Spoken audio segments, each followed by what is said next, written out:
Well, I know there's been a lot of people obviously targeting boycotts, certainly from the groups that are here in Georgia and doing what they're doing to Home Depot. I have not called on any boycotts.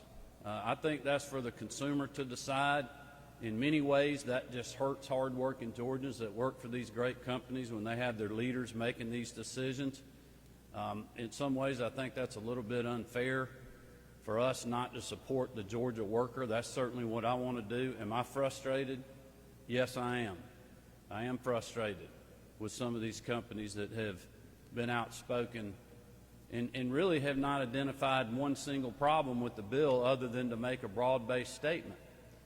But I'm also frustrated that when you have a great company like Home Depot that comes out with a statement that says they support accessible, secure elections, that's not good enough in today's world.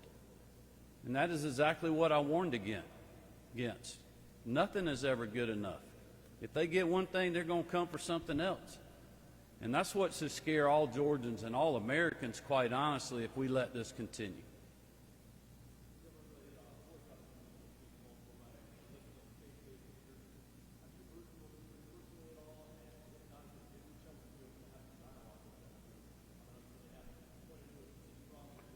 Well, make no mistake, the bishop is a partisan. You know, I'm sure he's a believer like I am. I mean, he was party to a lawsuit on behalf of Stacey Abrams, supported her in the campaign, which he certainly has the right to do. But to act like this is some broader mission for the greater good is not true. It's not factual. I mean, there is a political agenda here, and it all leads to Washington, D.C.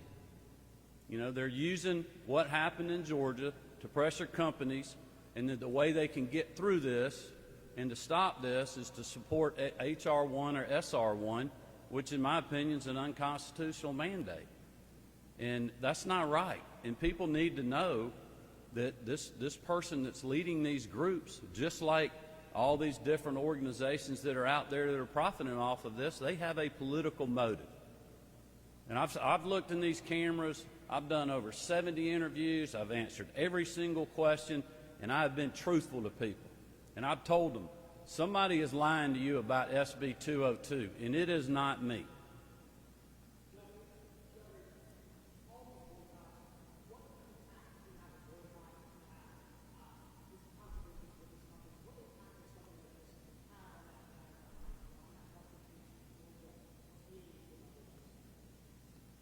Well, look, Georgia's been through tough times before, but I can tell you from my perspective, I've been a CEO of my own business for over 35 years. Our economy's built on the backs of small business owners, and they are furious about this. And these people are Home Depot's customers, they're UPS's customers, they're Delta's customers, they're Coca-Cola's customers. So I would encourage people to really think about the broader picture here. If anything, for our business environment, as I said earlier, Georgia's the #1 state in the country for business. We have a great business environment here, and that is going to continue. We have a great workforce here. But you're also going to have a government that's going to stand up and fight for you and stick for you if you are a Georgia-based company, just like we did for SK Innovation on the battery plant deal that was just resolved. And just like we're doing right now, and it's not just about Home Depot. It would be, if it was another company that was getting boycotted, I'd be doing the same thing. This is about what's right and wrong. I mean, the state of Kentucky just passed an elections bill that was just raved about in the national media because it had bipartisan support. They're getting early voting for the first time in person for 2 days. We have 17, 19 if you opt in for the 2 Sundays that you can now. I mean, it is insanity what's out there. That it's okay for Delaware and New York and even states like New Jersey where CEOs have been critical of our legislation that has more restrictive things that than we do, yet they're calling on Major League Baseball to move the All-Star game from here. And that's wrong. And it's not true. And people need to understand that.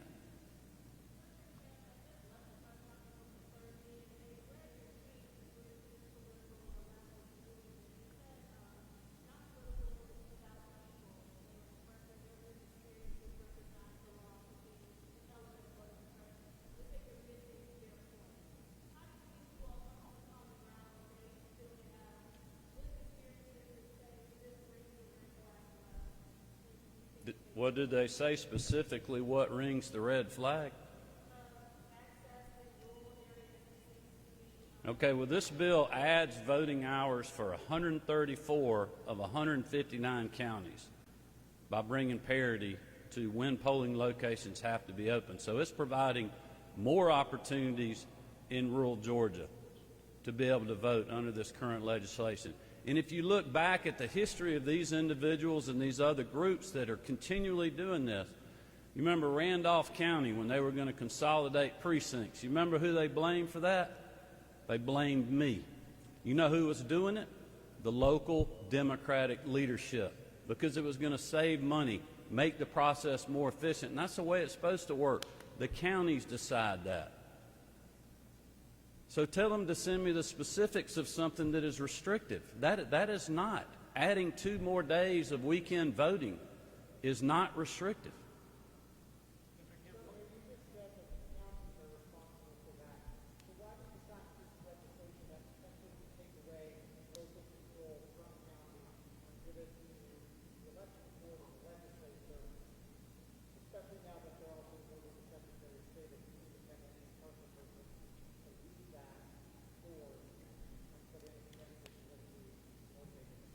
Well, first of all, there's got to be cause for that, a reason, a breaking of the law or election rules that the county did. It would have to go through a process that's set out within the law that the bipartisan state election board would handle.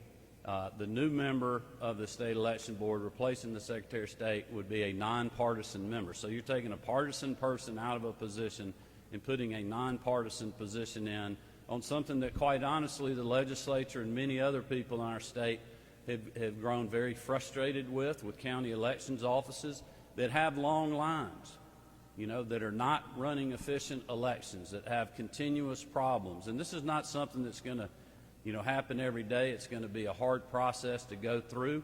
It is only temporary. We do the same things in Georgia with school systems that are in that same boat. In fact, Governor Deal did that, replacing an entire school board because of dysfunction. So I think that is well thought out in the bill. I certainly support that. I know the Secretary of State has a little bit of different opinion about his position on that, but regardless, I think the process, whether it was the Secretary of State or this new nonpartisan member, is still a good process to hold the counties accountable and make sure that they are running secure, accessible, fair elections.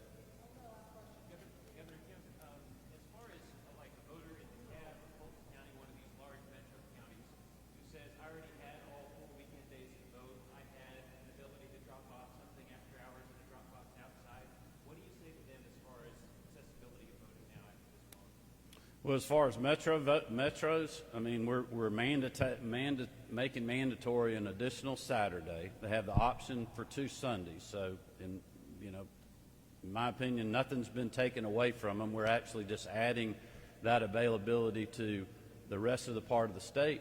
And I would tell them on drop boxes to really understand what is happening here. Drop boxes were never in the law. The General Assembly that does legislation in Georgia that I sign or veto has never weighed in on drop boxes. That was done by emergency rule by the state election board because of the public health state of emergency. So if we hadn't had an election board, there would be no drop boxes in the next election. And the General Assembly felt very strongly that they need to weigh in and say, all right, if we're going to have drop boxes going forward, this is how we need to have them.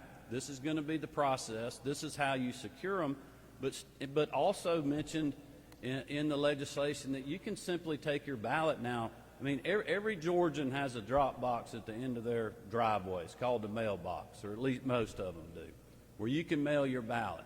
But if you don't feel comfortable with that, you can take it to a drop box in a secure location now. Or you can simply take it and hand it to an elections official. I mean, we have 3 weeks of early voting. We have over, month and a half, I guess, of absentee ballots by mail that you can vote by mail. So there is ample time for people to vote in Georgia.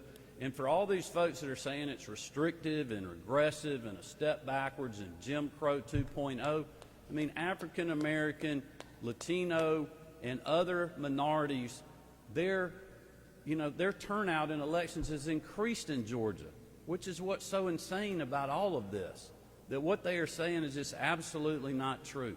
In the 2018 governor's race, we had the highest African-American turnout in the country and set records again this year in many ways. So this bill, as I said, makes it easy to vote and hard to cheat, and no one, no matter what political side of the aisle you're on, should be boycotted on that behalf. Thank you, Governor. Thank you.